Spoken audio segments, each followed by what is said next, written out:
Alfred ay nakakuha ng magic pencil. At kahit na anong i-drawing sa pamamagitan ng pencil na ito ay magkakatotoo. Kaya naman nag-drawing siyang muli at naging statue ang drawing niya. Na-amaze ng husto si Alfred. Nakaramdam siya ng uhaw kaya naman nag-drawing siya ng soda can. Ilang sandali pa ay nagkatotoo nga.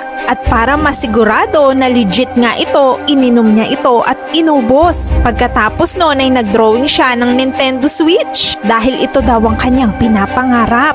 Agad naman itong nagkatotoo at ang susunod niyang drawing ay cellphone. Dahil sa old model na ang kanyang phone, gusto niya na itong palitan. At yung cellphone na ginawa niya ay kakaiba dahil pag nagpi-play siya ng game ay lumalabas talaga yung mga powers dito. Pagkatapos noon ay naisip niyang mag-drawing ng diamond. Kaya lang, naputol bigla ang pencil. Biglang nagka-earthquake at ang drawing niya ay naging pyramid.